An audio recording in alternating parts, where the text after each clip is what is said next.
Changes to the basic training POI, making a better soldier. That sounds like it could be a good intro.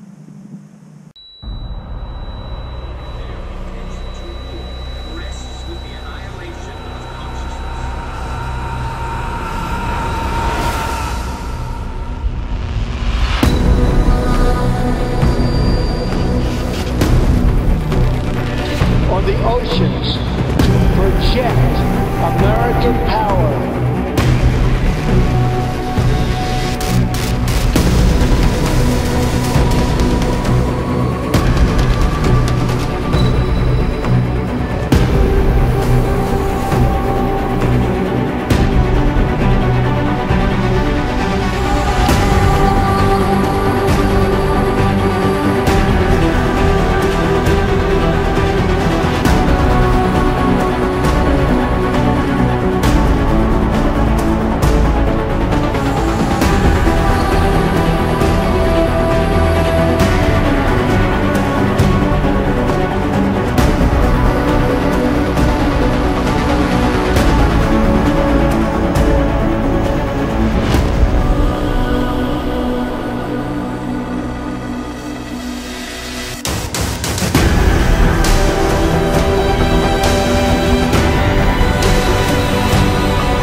Alright, hey guys, what's up and welcome to my channel. If you are new to Half Right Face Productions, don't be shy. Click on that subscribe button and the bell for notifications. So, it is November 27th. I hope everybody had a great Thanksgiving. And I want to share a picture with you right quick. And this is a alien face hugger that is made out of a turkey. Right? Somebody did this on Thanksgiving. They took a turkey. They cut up some of the turkey parts and they turned it into a alien face hugger. Somebody sent this to me. I thought it was pretty funny. I am a fan of the Alien franchise, so but even though it's edible, I don't think I would eat this. So let's get to it. Changes to the basic training POI. Right. This is big news. It was on the newspaper for the Fort Leonard Wood Guidon. I picked it up and I thought, you know what, this would be a good video to talk about. So I did some research online. I talked to some of the drill sergeants on the trail that are actually working some of these new changes, and I'm here to share it with you. So, changes to the new basic training POI. Now, if you don't know what POI stands for, POI means Program of Instruction.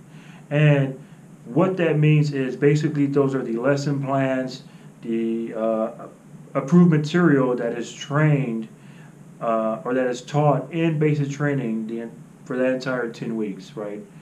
You know, there's a whole schedule they go through. There's certain things that we have to teach them in a certain way, and that's what the POI is made up of.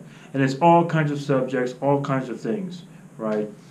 So, what are some of the changes? What did they take out, and why are they doing this, right? So, what are the new changes? That's the first thing that we're going to talk about. And some of the new changes are PT tests. So, at the end of basic combat training, the trainees, they're going to have their APFT. The old POI called for they have to achieve at least 50% in each event. In each event, I'm talking about push-ups, sit-ups, and a 2-mile run. That is the old POI. Nope, the new POI calls for 60%. So they bumped it up 10 points. So what they're saying is, they want stronger. They want stronger soldiers to graduate basic combat training, and it will make it more difficult for some of them to even graduate BCT in the first place. But hopefully by bumping it up 10 points, the trainees will actually get a good sense of accomplishment, and it was well worth it. But I can tell you, as a former drill sergeant working the trail, it's amazing to see that when you first get the trainees that they can barely do 2 push-ups, barely, and then you fast forward 9 weeks and now they're knocking out 40, 50, 60, like they're all the way up there. Like that's pretty amazing to see. So that was change number 1, bumping up the APFT standards, right? And that's the old PT test. We're not talking about the new one. The new one doesn't come in effect until October of 2020. Right. Second change that we're going to talk about is they now have to qualify with their backup iron sights on their assigned rifles, right? Whether it's M16 or M4, whatever units are given them. They got to qualify with the backup iron sights, right? What have they been using before? In the old POI, they've been using reflex sights, the M68s, CCOs, red dots, whatever you want to call it. It's basically it's basically a battery-operated gun optic that replaces or that takes the place of the actual iron sights on the weapon. They did use the optics before to qualify at a regular range from 50 meters to 300 meter targets. The actual range layout didn't change. It's just now they got to use backup iron sights. So what does that mean for the trainee? So what that means is they're going to be at the range more. They're going to get more ammo. At the end of the day, they're going to get more trigger time. And I think this is great. I think that across the board, the regular conventional Army, we do not shoot our weapons as much as possible, right? But to actually take a unit out to a gun range, there's a lot of resourcing and planning operations that happen. Like I understand, you got to reserve the land, you got to make room on a training calendar, and then the money wise of actually buying the rounds and getting it out to the force. So I do think that that's a positive. And with qualifying on the backup iron sights, there is a method to the madness. Big Army wanted the actual recruits to go back to the basics, and to kind of teach them like, hey, you're still going to qualify with your M68 CCO, but what happens when that fails? What happens when you're engaging the enemy or you're in a combat zone and your gun optic, breaks or you lose it? Well, now you got to go back to the basics and work in your iron sights. So that's one of the things they wanted to teach to the actual trainees. That's change number 2, right? Another change that is coming to the table for the soldiers in training in BCT is more combatives, right? They are working in more combatives training with the soldiers, right? And in basic combat training, there's Combatives 1 and there's Combatives 2. Combatives 1 in the POI is your rifle fighting techniques, your pugils, and Combatives level 2 is your ground fighting techniques where they're actually rolling around. You're teaching them the straight arm bars, the bent arm bars, guillotine, all the ground fighting techniques, right? That's the difference between those 2 combatives. But all in all, they're going to get more time to actually roll around with each other and ground fighting techniques, right? Incorporating more combatives time. I'm kind of sitting on the fence whether it's a good idea or a bad idea, because combatives is a streamer event. It's a streamer event for us, right? And the privates, right, when you have the little tournament and they know it's a streamer event, they will try and kill each other for that streamer, right? And it never fails. When we have combatives, somebody gets hurt. One of the trainees, they get hurt and they got to go to the hospital. And like, it's for some of them it's sad because they get hurt so bad you know, they're no longer they're no longer in BCT. Like they get their discharge, right? But combatives, like the trainees go crazy over that. So I mean, I don't know if it's like iffy, right? We're gonna have to get feedback from the actual companies that are running these new POIs and see, hey, you know, what's going on with the new content. So anyway, moving along, another change with the POI is, and this is something that I tried to get more information on, and it's still unclear, but they're changing the FTXs, the field training exercises, right?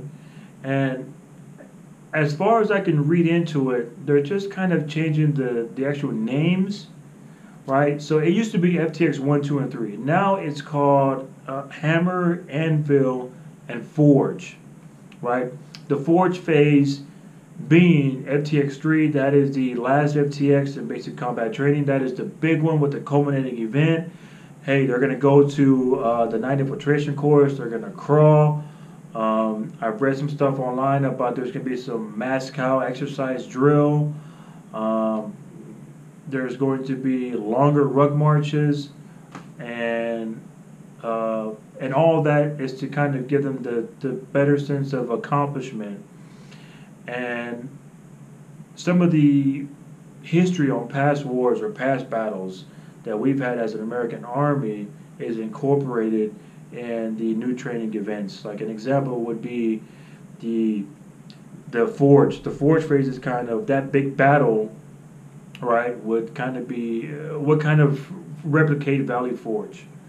I have read that. I've read that online. I don't know exactly how they're incorporating the details from the battle into the actual FTX. This is something that I'm going to need help with. You know, if you're subscribed to the channel and you know what's going on, put it in the comments below. Hammer, Anvil, Forge, what are they really, like, what's really going on there? So, that's some of the new things, right? Some of the things that Big Army felt that was redundant and they got rid of was land navigation and hand grenades. Now, before you freak out, they only made it they only made those two training events a non-graduation requirement. Even though it's not a graduation requirement, they're still going to go to the training. Those trainings are still built into BCT. It's just not required to graduate. And I say that because every time we do hand grenades or any type of graduation requirement training, like Victory Tower or whatever it is, right? We have trainees that they think that's the best day to go to sick call or to go get quarters or all their appointments, you know what I mean? And they miss the training, right? And in the past, if it is a graduation requirement, we have to find a way to get them to go make it up. So now, if they miss hand grenades, if they miss land nav, then they just miss it. So it's not a really big push to get them to go to the training. All right, so now we talked about what's being added, what are they taking away, and now we're gonna go into the why. Like, why is all this stuff happening?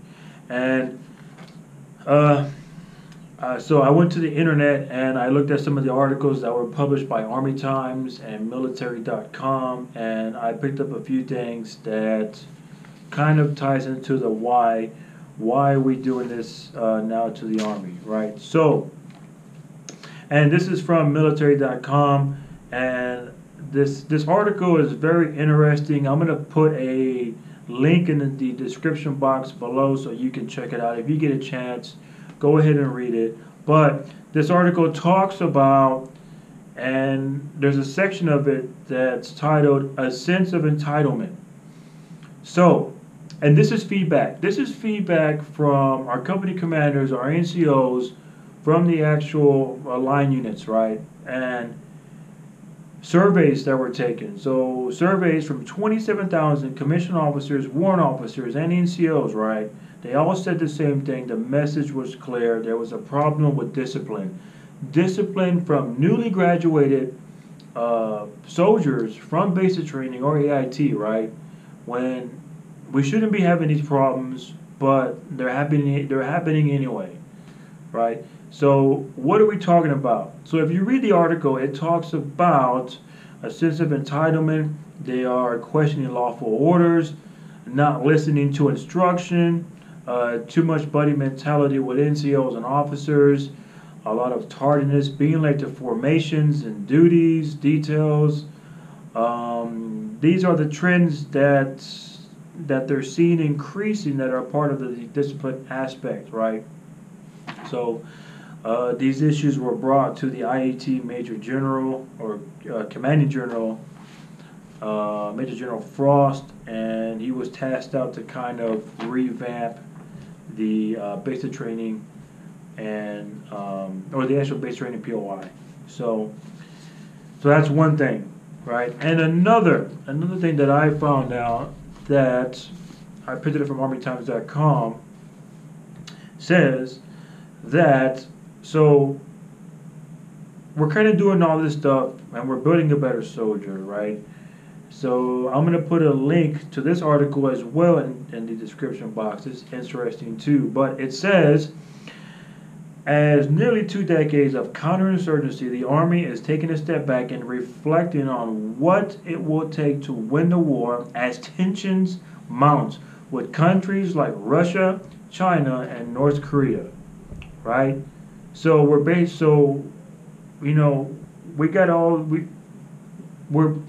got this boiling pot of water that's about to spill over concerning Russia, China, or North Korea. So we gotta, we're just reanalyzing the way we train our soldiers, and we're going to find a way to make it better, right?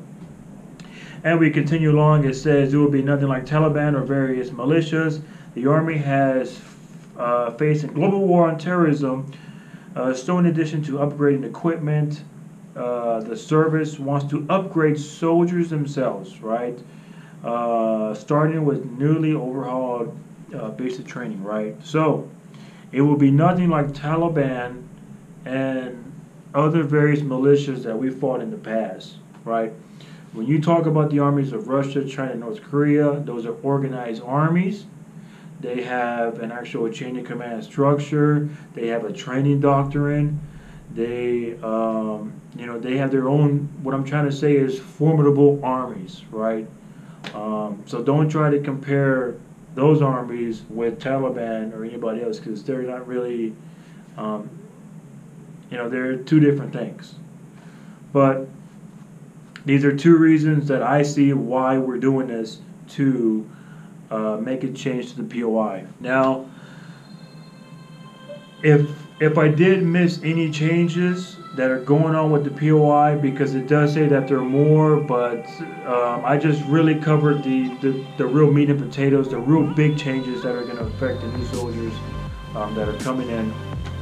But if I missed anything, put it in the comments below and let me know what you think about this, right? So look at the actual underlying issue, right? We're sending a product, right? We're making these soldiers and we're sending them to the first duty station. They're having discipline issues, right?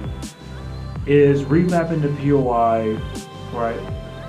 Is that the answer that we're looking for, right? Or is there something in the POI that you would like to see, right? Like for me, I really do believe that in the future, our wars are going to be fought more into cities. So I think that the basic training soldiers, they should do more close combat training, more CQC, more time at the mountain sites, more time training in that sense. They do get some training as far as CQC, but it's only like a day or so, right? But I think it should be more. But what would you like to see more in the POI? And is this the right answer? Is this going to fix the problem, right? But anyway, really quick video. I hope you liked it. If anything else, go ahead and subscribe, hit the bell for notifications again. But other than that, guys, I'm out and I'll see you later. Bye.